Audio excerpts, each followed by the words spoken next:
Semoga dalam keadaan sehat walafiat dan tetap semangat belajar. Nah, hari ini kalian akan belajar bersama Ibu. Ibu adalah Ibu Ida Zubaidah. Ibu mengajar kelas 6 di SDN Negeri Pesisir Baru, Kecamatan Lemah Ukuk, Kota Cirebon. Anak-anakku sekalian, sebelum kita belajar, kalian tentu sudah menyiapkan alat tulisnya. Yuk, siapkan alat tulisnya, kemudian kita membaca doa. Mari kita membaca doa sesuai agama dan kepercayaannya masing-masing. Membaca doa, mulai. A'udzubillahi minasyaitonirrajim. Bismillahirrahmanirrahim. Raditu billahi robba wa bil islami dina wa bi muhammadin nabiyya wa rasulah. Rabbi zidni ilma warzuqni fahma. Amin. Hari ini kita akan belajar tema 4, globalisasi, subtema 3, globalisasi dan cinta tanah air. Adapun tujuan pembelajaran kita hari ini yang ke-1, yaitu dengan membaca, siswa mampu menuliskan informasi penting dari teks eksplanasi. Yang kedua, yaitu dengan mencari dan mengolah informasi, siswa mampu menyajikan informasi tentang peran Indonesia dalam berbagai bentuk kerjasama di bidang iptek dalam lingkup ASEAN. Yang ketiga, yaitu dengan pengamatan, siswa mampu menjelaskan manfaat sumber alternatif energi listrik. Yang keempat, yaitu dengan pengamatan, siswa mampu menjelaskan prinsip kerja sel surya sebagai sumber alternatif energi listrik. Yang kelima, yaitu dengan berdiskusi, siswa mampu mengidentifikasi pentingnya sikap positif dan dampaknya dalam hal keberagaman ekonomi dengan benar. Yang keenam, yaitu dengan memperhatikan ciri-ciri brosur, siswa dapat membuat brosur dengan baik. Bagaimana kita dapat bersaing di tingkat dunia tanpa meninggalkan kebudayaan lokal yang menjadi identitas bangsa Indonesia? Globalisasi dan cinta tanah air. Globalisasi adalah masa di mana arus informasi begitu cepat menyebar ke berbagai belahan dunia. Kebudayaan dan gaya hidup dari berbagai penjuru dunia kemudian dengan mudah dapat kita ketahui. Kondisi tersebut akan memudahkan generasi Indonesia untuk meniru beragam kebudayaan asing tersebut. Berpikir global dan bertindak lokal adalah salah satu cara yang bisa dilakukan untuk tidak menjadi korban di era globalisasi. Sebagai bangsa Indonesia, kita harus melestarikan nilai-nilai luhur budaya kita yang kemudian digunakan untuk dapat bersaing di tingkat dunia. Nah, anak-anak, baca teks eksplanasi ilmiah berikut dengan teliti ya. Silakan kalian baca. Indonesia luncurkan program Akademi Energi Surya pertama di Asia Tenggara.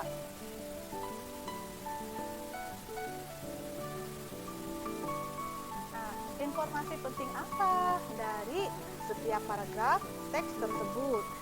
Kita lihat paragraf 1, topik masalah.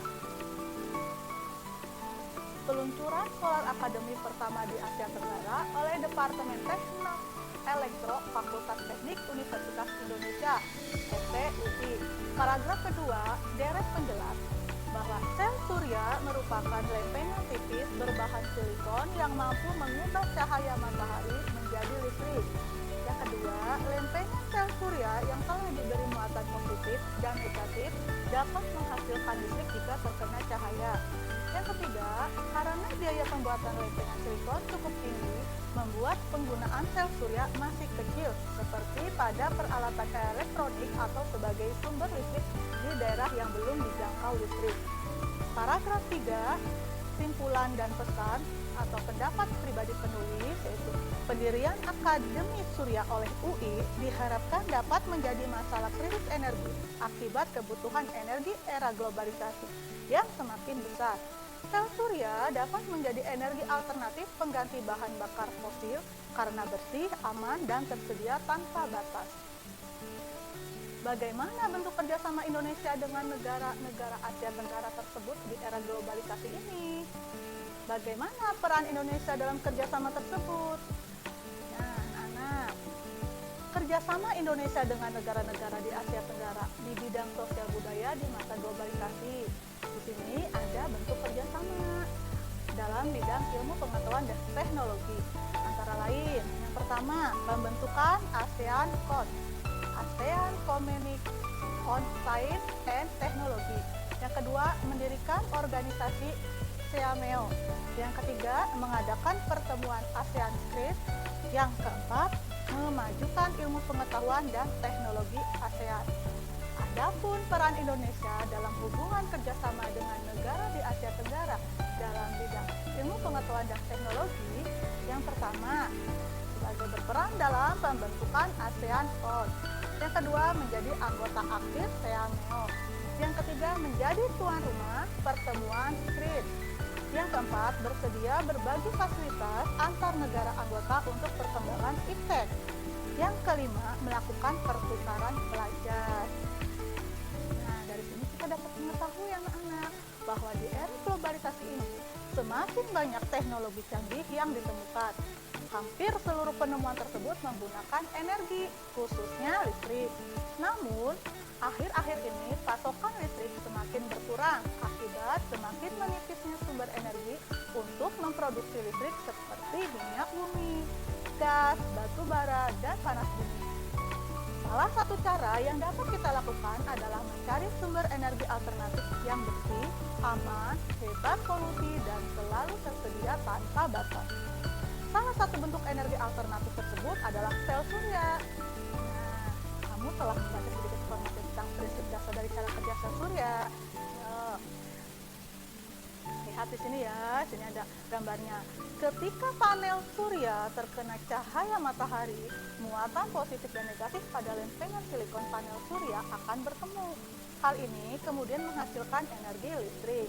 Listrik dari panel surya akan mengalir menuju electric control system. Di dalam electric control system terdapat komponen berupa controller, baterai, dan inverter. Awalnya, listrik yang menuju electric control system akan masuk ke controller untuk mengatur tegangan.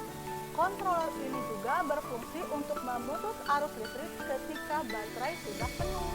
Setelah dari controller, listrik kemudian disimpan pada baterai. Ketika digunakan, listrik pada baterai akan mengalir dahulu ke inverter untuk dinaikkan tegangannya menjadi 220 volt, sehingga dapat digunakan untuk mengoperasikan peralatan elektrik maupun elektronik. Nah, anak-anak, di sini adalah jenis umbi-umbian ya gambarnya, itu sebagai sumber alternatif energi listrik. Kalian bisa melakukan percobaan berikut ini dengan alat dan bahan. Yang ke satu, kentang, bisa juga diganti dengan lemon atau umbi-umbian yang lainnya. Yang kedua, lampu LED atau bisa lampu bohlam kecil. Yang ketiga, kabel. Yang keempat, penjepit buaya. Yang kelima, lempengan tembaga. Yang keenam, lempengan seng. Yang ketujuh, untuk pengganti tembaga dan seng dapat digunakan isi dalam baterai yang biasanya berwarna hitam. Kalian tinggal mengikuti langkah percobaan. Yang pertama, tusukkan lempengan tembaga dan seng ke dalam centang minta. Kedua, jepitkan kabel kepada lempengan tersebut dan hubungkan dengan lampu. Yang ketiga, lihat nyala lampu yang terjadi. Yang keempat, jika nyala lampu belum kelihatan, maka tambah kentang tersebut agar arus listrik yang dihasilkan bertambah. Coba kalian lihat gambarnya ya, nanti akan seperti ini gambarnya. Oke, yuk. Kalian nanti ketika membuat laporan kegiatan percobaan sumber alternatif energi listrik, coba diperhatikan nama percobaannya, kemudian tujuan percobaannya, alat dan bahan yang kalian praktekkan, kemudian langkah kerjanya. Nanti itu ada kesimpulannya anak-anak. Hasil dari percobaan tersebut, kesimpulannya bahwa kentang mengandung cairan elektrolit yang dapat menghasilkan energi listrik sehingga lampu dapat menyala. Coba kalian perhatikan ya, ini kira-kira apa ya? Ya, ini adalah sebuah poster. Coba berpikir global, bertindak lokal. Yuk, kalian baca teksnya ya. Judulnya yuk, Cintai Buah Dalam Negeri. Indonesia terkenal dengan surganya buah. Ada berbagai macam buah yang tumbuh subur di Nusantara ini. Sayangnya, buah-buahan lokal ini makin lama makin tergusur karena kedatangan buah impor. Impor adalah mendatangkan buah dari luar negeri ke Indonesia. Tentu saja, buah yang didatangkan dari luar negeri itu bisa menjadi murah di sini karena buah tersebut didatangkan dalam jumlah besar. Ini dapat membuat buah lokal kalah dalam persaingan. Di sini ada teks lagi, silakan kalian baca. Judulnya Jangan Lupakan Pasar Tradisional. Silakan kalian baca sendiri ya.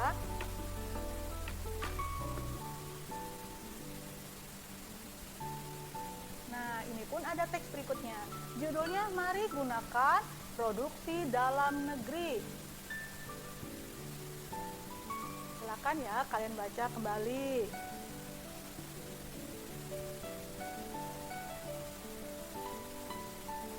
Nah, dari teks yang telah kalian baca, kalian dapat mendiskusikan bahwa berpikir global, bertindak lokal dapat diambil tentang contoh sikap, bukan contoh sikap, dampak, dan pengertiannya. Ya, dari contoh sikap tersebut, yang pertama yang bisa kita ambil adalah menggunakan bahasa Indonesia sebagai bahasa utama. Yang kedua, melestarikan seni tradisional Indonesia. Yang ketiga, mencintai produk dalam negeri. Yang keempat, menggunakan pakaian yang sopan. Yang kelima, bersikap ramah terhadap sesama. Sedangkan yang bukan contoh sikap, yaitu yang pertama, menggunakan bahasa asing sebagai bahasa utama. Yang kedua, lebih mengagumi budaya asing. Yang ketiga, memilih produk impor.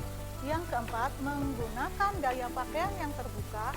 Yang kelima, tidak bersikap ramah terhadap sesama. Sedangkan dampaknya, yaitu bahwa budaya Indonesia diambil alih oleh bangsa asing. Kedua, bangsa Indonesia dapat kehilangan jati diri. Dari sini kita dapat mengetahui bahwa berpikir global, bertindak lokal mempunyai pengertian bahwa berpikir global, bertindak lokal yaitu bersikap terbuka terhadap perkembangan dunia, namun tidak melupakan budaya sendiri. Nah, di sini ya kalian lihat dong ada sebuah gambar ya. Ini adalah sebuah gambar brosur. Dari sini untuk membuat brosur kalian harus mempunyai kriteria brosur yang baik. Perhatikan kriteria brosur yang baik. 1. Slogan jelas dan mudah dimengerti. 2. Bahasa baik dan menarik dengan ukuran huruf yang sesuai. 3. Ilustrasi menarik dan mudah diingat. 4. Tata letak gambar dan tulisan baik. Dari materi yang telah kita bahas, kita dapat mengambil kesimpulan. Yang pertama, teks eksplanasi biasanya berisi informasi yang berupa fakta. Yang kedua, bentuk-bentuk kerjasama Indonesia dengan negara-negara di Asia Tenggara, yaitu ASEAN Plus, CMEO, SWIS, dan lain-lain. Yang ketiga, salah satu bentuk energi alternatif adalah sel surya. Yang keempat, berpikir global, bertindak lokal, yaitu bersikap terbuka terhadap perkembangan dunia, namun tidak melupakan budaya sendiri. Yang kelima, brosur adalah reklame yang dibuat dengan kertas. Oke, anak-anak, materi ini kita punya evaluasi. Nah, soal evaluasinya yaitu isilah titik-titik di bawah ini dengan benar. Yang pertama, inti dari teks eksplanasi berada pada bagian titik-titik-titik. Yang kedua, ASEAN adalah organisasi kerjasama antar negara di kawasan titik-titik-titik. Yang ketiga, panas matahari dapat berubah menjadi energi listrik melalui alat yang disebut titik-titik-titik. Yang keempat, contoh perbuatan yang mencerminkan cinta tanah air adalah titik-titik-titik. Yang kelima, media dalam pembuatan brosur adalah titik-titik-titik. Nah, anak-anak, hari ini materi pembelajaran kita telah selesai. Ibu harap kalian dapat memanfaatkan ilmu yang hari ini kalian terima. Semoga kita selalu dalam keadaan sehat dan kalian tetap semangat belajar. Sekian dari Ibu. Wassalamualaikum warahmatullahi wabarakatuh. Dah.